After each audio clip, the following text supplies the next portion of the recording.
The only reason why we have made police unwelcome here is because their presence has been largely antagonistic. While they aren't here, there's nothing but peace and humanity over there.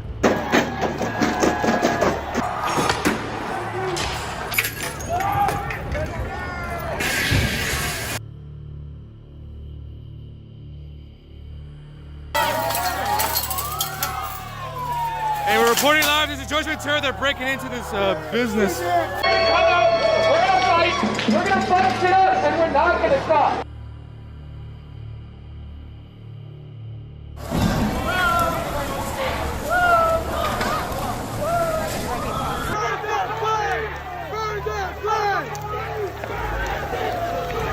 I want to be clear in how I characterize this. This is mostly a protest. It is not, generally speaking, unruly, but fires have been started. Nationwide unrest sparked by the police killing of George Floyd could lead to the highest insurance payout of its kind in history. The protests in late spring were mostly peaceful, but damage from looting and arson will cost $1 to $2 billion in claims. That's according to the Insurance Information Institute. It's coffee shops and restaurants. Like, yo, they didn't hurt nobody. It's not a big business. You feel me? It's somebody's business. Somebody gonna get up in the morning and be like, damn, I wasn't even a part of this. My whole livelihood is gone. Like. Hey guys, what's up? Matt Miller here with the first edition of the PolitiBrawl Podcast. Today I'm here with my former colleague and friend Richie McGinniss, who is the author of the new book, Riot Diet. Richie was a Daily Caller reporter with me back in 2020 following the killing of George Floyd, which led to a summer full of riots across the country. Richie, how you doing today? I'm good. Thanks for having me on the first edition. Absolutely. I didn't realize I'm the very first and the first edition book, so there you go. Absolutely. No, I'm very excited about this. Can you tell us what is your new book about and why did you choose to write it? So the first book, there's two books. The first book covers the George Floyd protests / riots that took place, which we covered together actually on the ground. It starts in Washington, D.C., where our team was based in 2020, and it goes all the way through to the shooting in Kenosha, which was at the end of the quote-unquote Summer of Love. And as you well know, I was a witness and a victim in the Kyle Rittenhouse trial. And so it covers my experience on the ground in D.C., in New York, in Seattle's Chaz, as they called it, right. In Portland, which was just wild. That chapter is called The Battle of the Leaf Blowers. Your current coworker, Gray Stafford, came up with that name when he also worked at the Caller. Yeah.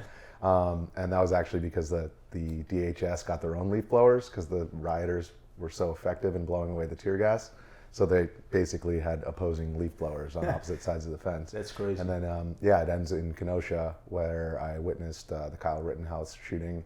And it takes the reader through not only what I witnessed on the ground that night and the previous night of rioting in Kenosha, but also the fallout afterwards and how basically I had to fight with against these narratives that were spun up around what happened in Kenosha, and had to actually go to CNN. They took my words out of context after I appeared on Tucker Carlson. And so in the book, I outline exactly how I went to CNN and approached them and said, hey, have me on to correct the record or, prepare for court, because this isn't okay, the way that you manipulated, my objective observations that I stated on Tucker Carlson. So I think the reader will get some insight into not only like what it was to experience those firsthand, but also how stories and narratives can be spun up around selective editing of information and these little, tiny little sound bites of, the broader context that we witnessed on the ground. Yes. So, I agree that having a book like this, a first-hand account from a journalist who was actually there, is so critical to have when you see what the media was doing at that time. There were so many clashing narratives and stuff that they were claiming to be true, mostly peaceful protests. So who are you speaking to with this book? Like, who did you write it for?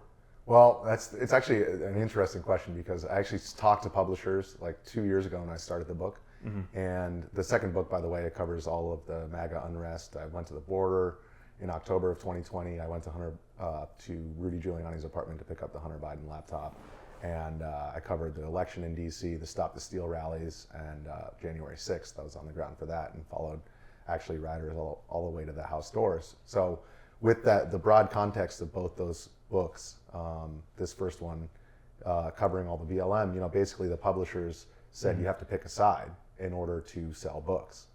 And my story is really the story of being caught in between police and protesters / rioters, of being caught in between the prosecution and the defense during the Rittenhouse trial, and of being caught in between the left and the right, as far as what we saw on the ground was then being picked up, and these various sound bites that we were filming on the ground would be reduced down to 4 seconds and broadcast across the airwaves to prove either that these were mostly peaceful protests, or in the context of January 6th, the left wanted to show the scale of violence. I mean, I saw everything on January 6th from being on the other side of the House doors that they were trying to break open as the counts were being voted, and literally the sergeant-at-arms had their guns pointed at us.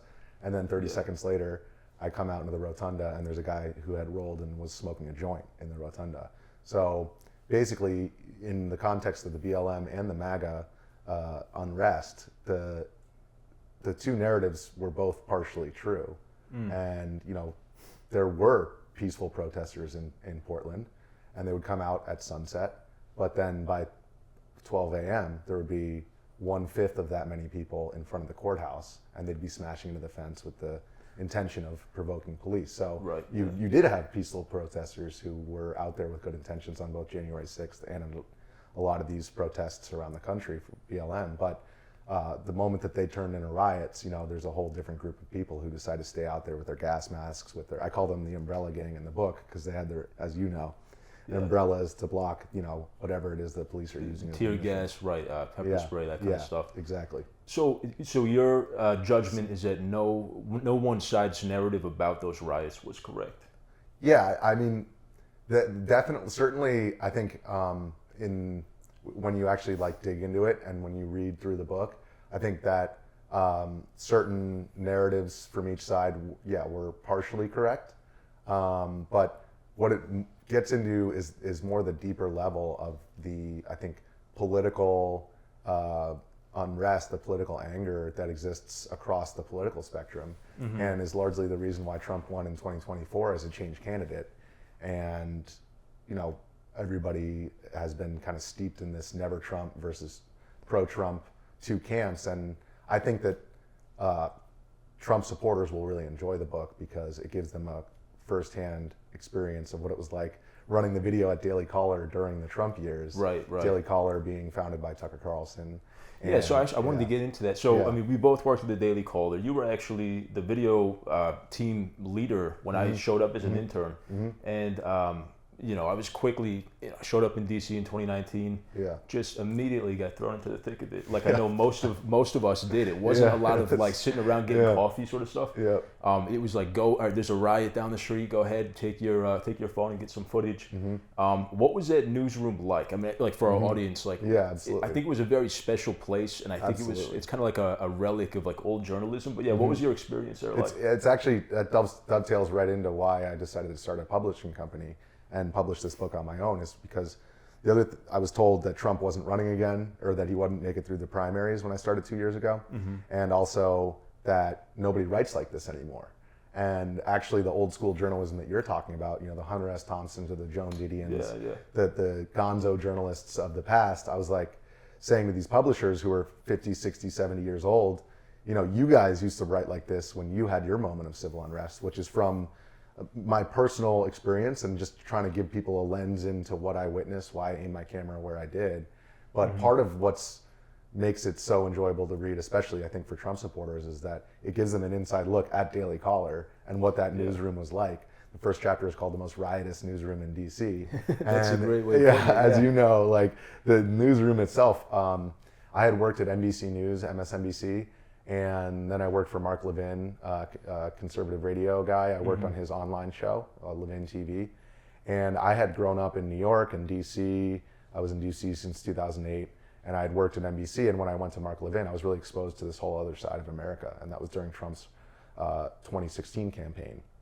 And when I took the job at the Caller in 2017, right after Trump won, I was immediately aware of the fact that that newsroom there was certainly a paradigm shift that was upon us, because I was in the quote unquote left-leaning newsroom of MSNBC, and it was like a funeral home. You know, everybody was quiet. Everybody was afraid to say what they really thought. You know, you might get called into HR if you say the wrong thing. It's this big corporate entity. And went to the Daily Caller, and it was like, whatever you think, put it on the table, whether you're an intern or you're the CEO, you know, just throw it out there and be honest about, you know, why you're here and what you're trying to do. And I think that's why the Caller was such a special place during that time, because I mean, you know, like on our video team, everybody wasn't just like a pro-Trump conservative. People came from all across the political spectrum, especially within the context of like a creative endeavor like video and video editing. And the stories from in that newsroom are like endless, but I get into it a pretty good amount in the book, just trying to show people what the political landscape was before the pandemic, because I think that really set the conditions for the kind of apoplectic, hyperbolic news coverage that we saw in 2020. It's like once everybody got locked down, everything just got put on turbocharge.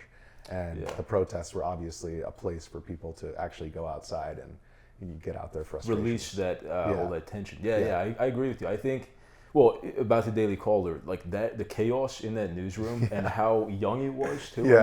Even if the people weren't young, there were a lot of young people. Even the old, like Jeff and Neil had a very young energy to them. And I think they it was kind of laissez-faire. It was like, it was a perfect place to foster real journalism. And not this kind of like behind the keyboard, behind Twitter sort of journalism. It was we were always encouraged to get out there in the thick of it, go to these events, go to these protests, talk to real people, and push the narrative of truth. Exactly, and Jeff had a very simple mission for us when we first went out there. You were out there, and Shelby and Jorge accompanied me at a lot of Shelby Talcott, former pro tennis player who now works at Semaphore, and Jorge Ventura, who now is at News Nation. He came as an unpaid intern 3 days before George Floyd was killed. I remember I met him that night. Yeah, exactly. And so everything kind of unfurled so quickly, but Shelby and Jorge were traveling around, and Jeff just said, look, I know that you'll get more retweets if you call them BLM terrorists. But if you do that, you'll get fired. Your job is to go out there and relay the footage to the audience without commentary. And so we had a very simple mission of just going to these places. Hey man, what's up? Why are you here? And talking to the protesters, talking to the rioters, and also interviewing police as well. I mean, God forbid you try to interview the other side of this whole thing, because, you know, as you well know, during that time, it was like the most common chant was all cops are bastards, probably. And it's just crazy to think that people at that time, by the thousands, by the hundreds of thousands, were chanting these things, and even by the millions across the country. And it's like, really? So you think that every single cop in the entire country is a bastard? And that's how ridiculous, you know, that time period was, how detached from reality. And I just tried to put that into a book so that if somebody picks this thing up 20 years from now and they're like, hey, what happened when the whole world went crazy during 2020? And you can dive in there, and there's a whole lot of crazy. And reality is stranger than fiction these days in a lot of ways. So. You know, I asked myself that question. Like at that time, I had like this thing clicked in my head where it was like, how much of the rest of history kind of falls into this category where it's like, I know that the media is actively lying about what's happening every single night. But this is probably what's going to be recorded as what actually happened during the 2020 riots, or it'll probably just be forgotten about. We're probably only going to remember January 6th because of how the media covered it. But how much of the rest of history is subject to that same revisionism? And I think books like yours are the antidote to that. Like, we can actually get other accounts of people. Exactly, the primary source. It's a primary source document. And it's interesting that you say that, because I do use a lot of history in the book. And like, for example, chapter 3, which covers the unrest in Washington, D.C. during that summer, it's called Baptism by Pepper Spray. I got pepper sprayed many times in front of St. John's Church, as I'm sure you did as well. Absolutely. I learned to like it. You learn to like it, exactly.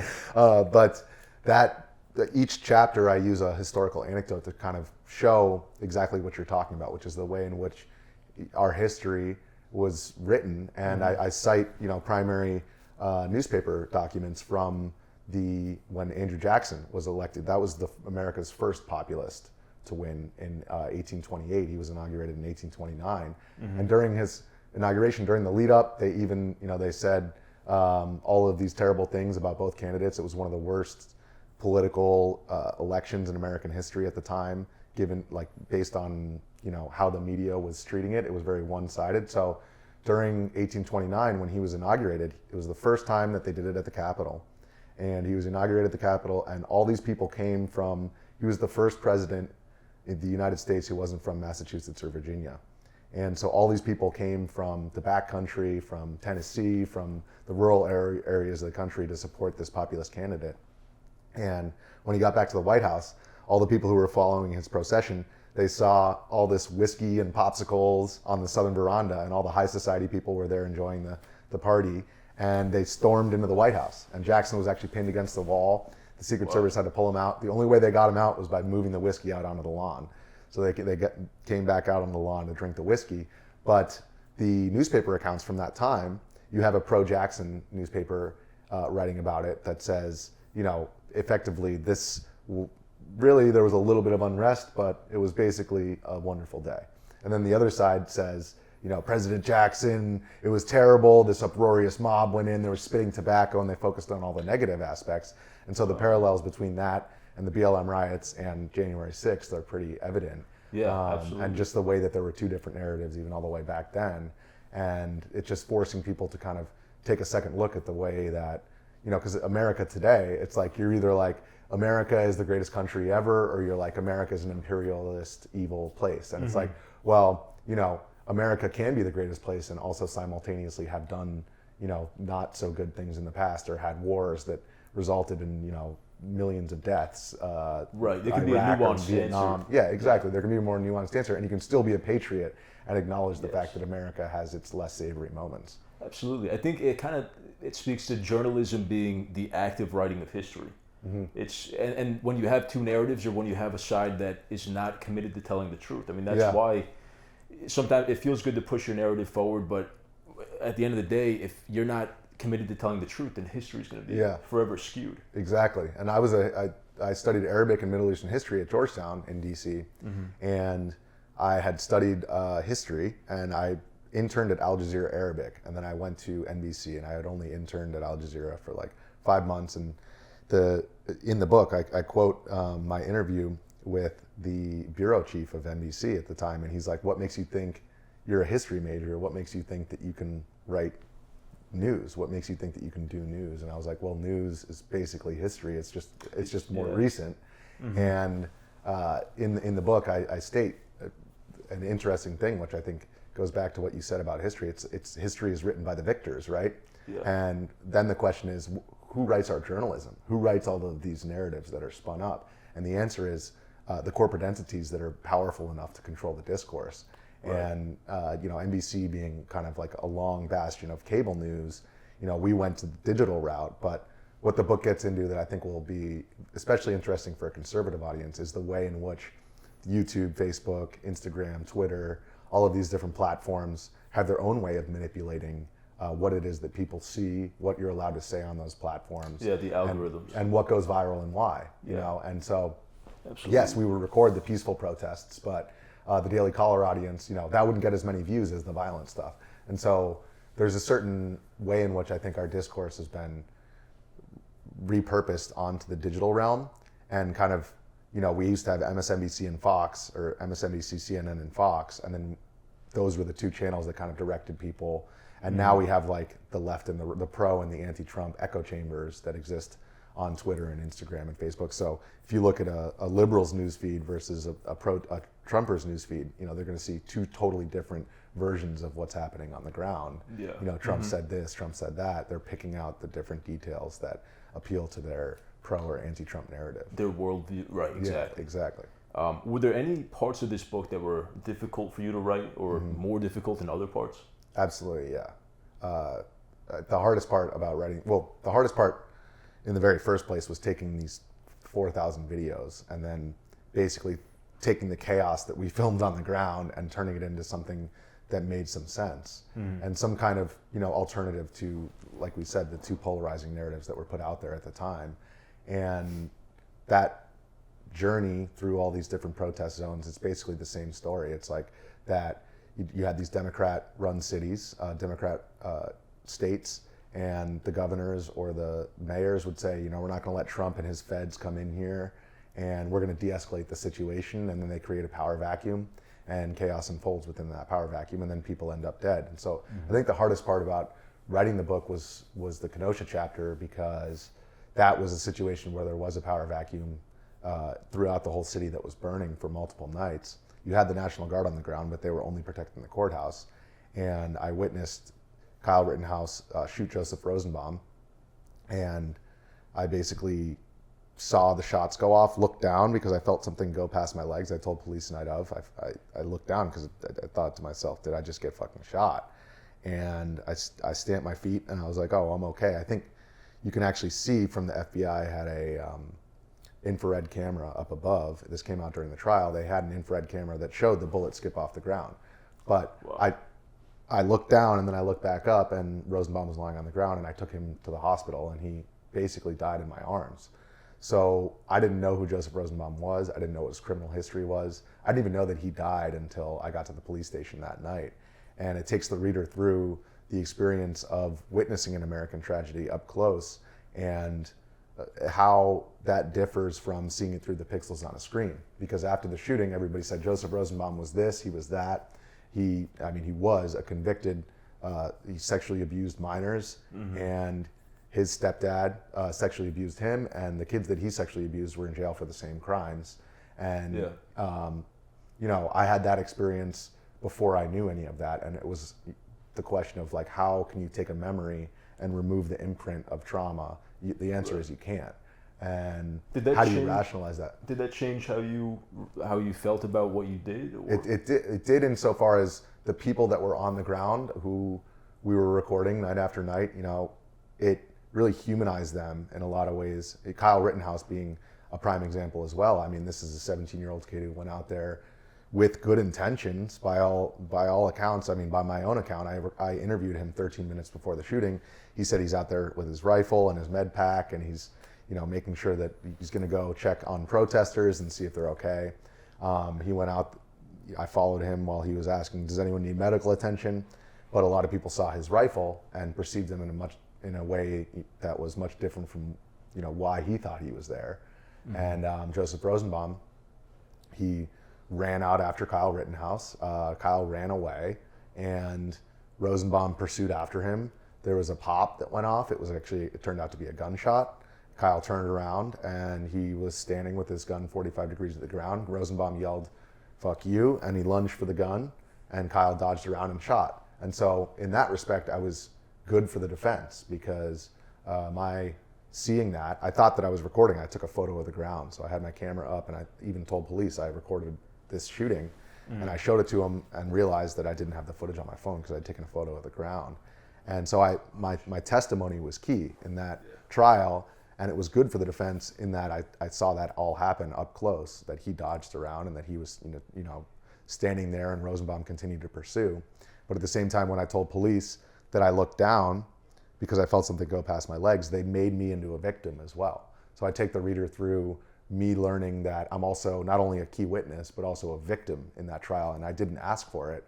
And I don't want to give too much away of the book, but I basically got on the phone with my best friend's dad, who's a criminal lawyer, and he said, look, you can drop the charges of being a victim, but then you'll be perceived as a biased witness.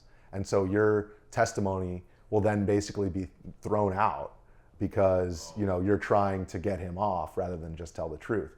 So I basically had to just go through the trial as a victim as well. And I got no love from the left or the right. I mean, I did get love from the right after he got off, for sure. But as far as like during the trial, I was both good and bad for the defense and the prosecution. So I was stuck in between, both sides in a lot of ways, with just the simple task of stating my objective observations from that night. And I think that will show the reader kind of like what it's like to actually be caught up in that media machine, caught up in that narrative machine, and how real human beings like Kyle Rittenhouse can be manipulated into either a hero or a white supremacist, when the reality was simple, as he's a dumb kid who went out there and didn't know what he was getting himself into. And the trauma that he suffered and the trauma that I suffered. And obviously Joseph Rosenbaum, who was killed, Anthony Huber was the second one killed, and Gage Groskowitz, who I saw in the hospital with his bicep gone. I mean, I explained to the reader what that was like as well. Yeah. But all of these people are treated as cannon fodder, and they're only useful insofar as they serve this narrative or that narrative, and they're not really human beings to the people who are sitting in their expensive studios and using them basically to prove a point. Either Orange Man bad or whatever it is that they're out there trying to do. And so those agendas are basically put ahead of the desire to tell the audience at home what's really going on. And so there's only the partial reality that's reaching them. And I think that's part of what spun people up. I mean, you saw during the BLM protests the way that one side of the media is effectively, like you said, mostly peaceful. There's that famous meme now, Omar Jimenez from CNN, where he said fiery but mostly peaceful protests in Kenosha. And that chyron that CNN ran, that was the night of the shooting. So it was obviously not mostly peaceful at all. And there were dozens of people out there with rifles, and there was a power vacuum that basically was the byproduct of political gamesmanship between the Democrat governor and Donald Trump. And they brought in the National Guard, but it was by no means sufficient to keep the unrest from turning into just completely lawless riot. I wanted to ask, speaking of not knowing what you're getting into, what compelled you, I think I know the answer for me, but what compelled you to go out into these riots and put yourself in that situation? Yeah, well, I that's part of where the personal side comes in too, and why I had to write it from my own perspective, because it's like, why did I aim my camera? Why did we go out there in the first place? Why did I aim my camera where I did? Well, it was very obvious from the moment the civil unrest started. Shelby and Jorge were there on the first 2 nights of civil unrest in DC. They were in front of the White House as basically BLM rioters were smashing into Secret Service, and it was pretty close to them being overrun on the White House North Lawn. And they were there capturing the looting that happened on Friday and Saturday in the surrounding areas. I got down there on the morning of June 1st, which was the Bible photo op. So I was right up from Lafayette Park during that. But from that very first weekend, it was very clear that all of these corporate media outfits are sitting on the outside of the protest saying, well, it's this or it's that. And our mission was like, all right, let's just get our cell phones and go in there and just record the footage subtly without these big fancy cameras, and just show the audience via live stream, via Twitter clips, any way we can get it out there. Sometimes the live stream is a little bit dangerous, as you know. You can get your position trying to do it. Yeah, exactly. Yeah. So we had to be careful about that when we live streamed. But well, wait, why would it be dangerous? It would be. Oh yeah, I mean, guess for the audience at home, it was dangerous because, especially coming from the Daily Caller, which is founded by Tucker Carlson, perceived as adversarial to BLM, the protesters / rioters would see that we were live and then basically be able to triangulate your position. And so you had to be careful. We would never dress up with big press or anything like that, because we just wanted to blend in, and we didn't want to become part of the story. We would sometimes dress exactly like Antifa or like the other rioters, because and it happened almost every night out there. I remember journalists getting beat up or attacked or at least threatened, people getting their phones ripped out of their hands, thrown across the street. So it was very dangerous, and that's why with the live stream they could hunt you. Yeah, I take the reader through. Also, we saw Sognick and Sognick, who also worked at the Daily Caller at the time. We were on the ground for the burning of a flag. This was right after the Jackson statue, the attempted takedown of the Jackson statue, which I was also right there for. It was pepper sprayed multiple times as I recorded it. But we recorded a journalist who basically was taking photos of a burning flag, and he got too close, his camera was too big. They told him to delete the footage, he said no, and he got sucker punched in the back of the head, and he was concussed like I'd never seen. Wow. But I guess that takes us to the final conclusion of why I did go out there and why I kept going back out there. I was a middle of 3 boys growing up, and a hockey player and a surfer, and so I was no stranger to getting hit in the head, let's just put it that way. And so I had a certain comfortability with chaos. With all that being said, I think looking back, we had no clue how exactly the toothpaste was going to come out of the tube, and we didn't know how crazy things were going to get before we became actually our footage and all of the independent people who were on the ground in Kenosha became kind of the center of the story because we were the only ones who were there. The New York Times journalist actually went home that morning because they knew how dangerous it was going to be in Kenosha on the third night of rioting. And I don't blame them, right? Because like, yeah, it was definitely going to be dangerous, but we went out there anyway, just because, you know, we were young and we had a mission, and it was just like, it was so simple that we just had to keep going. I think that's pretty rich. I mean, the illustrious New York Times decides it's too dangerous, even though, you know, and it has to be the Daily Caller, you know, the guys that stay on the ground. I don't think there were many, after dark, there weren't many journalists that stuck around for that part of the coverage. Absolutely, exactly. For good reason. And if they did, then they were usually, you know, what we would call Antifa press.